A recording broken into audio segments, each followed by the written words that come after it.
వీళ్లే విదురా hitmen, encounter specialist. Sourav Gaikwad right side ఉన్నాడు, Tony Varghese left side. అమాయకుల్ని చంపడం ఒక ప్రాక్టీస్గా అనుకునేవాళ్ళు.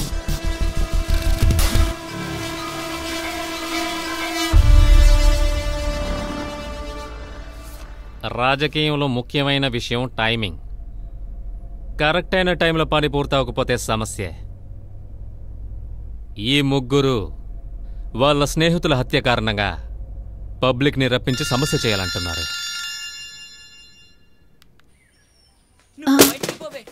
నాకు నాన్నే కావాలి.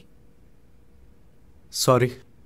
ఇలాంటి E6 స్కాండల్ వల్ల మన పార్టీకి ఎలాంటి సమస్య రాకూడదు.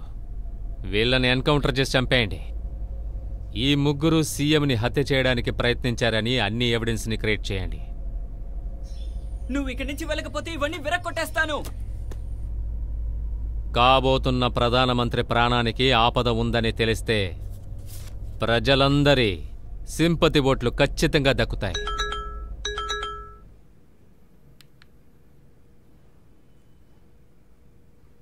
ఒక్క నిమిషం.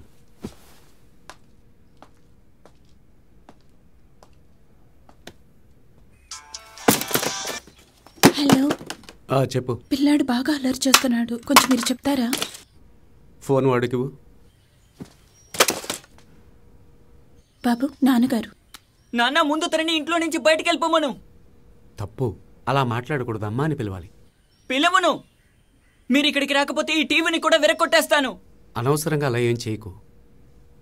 నువ్వు ముందు అమ్మకి సారీ చెప్పు. కాదు, తను నా అమ్మ కాదు. అలా మాట్లాడకూడదు. నువ్వు మంచి అబ్బాయి కదా. కాదు కాదు కాదు.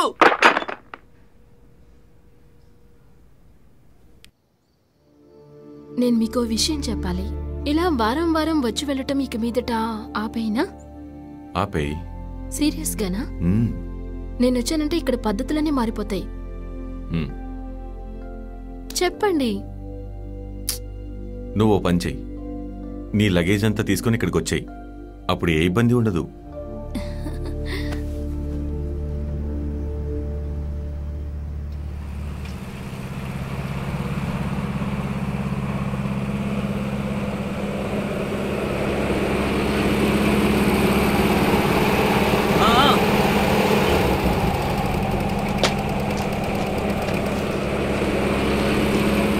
నువ్వేంటిక్కడ?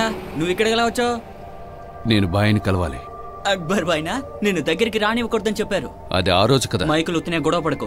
నువ్వు వెంటనే ఇక్కడి నుంచి బయలుదేరు. నేను ఆయన ఎలాగైనా కలవాలి. అదిగో వస్తున్నారు. కలవాలన్నావుగా, వెళ్ళి కలు. త్వరగా వెళ్ళు.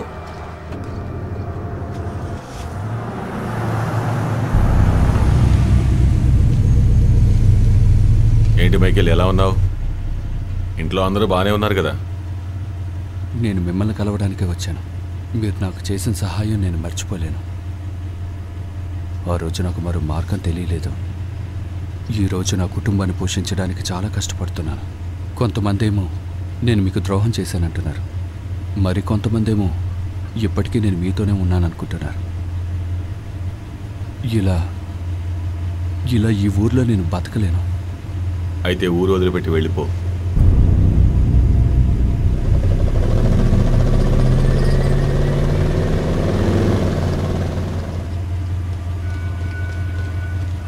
ఇక మీదట వాడిని ఇక్కడ చూశానంటే నీ పని అయిపోయినట్టే. బాయ్, నేను ఇతంతో ముందే చెప్పిన ఇక్కడ నిలబడద్దని.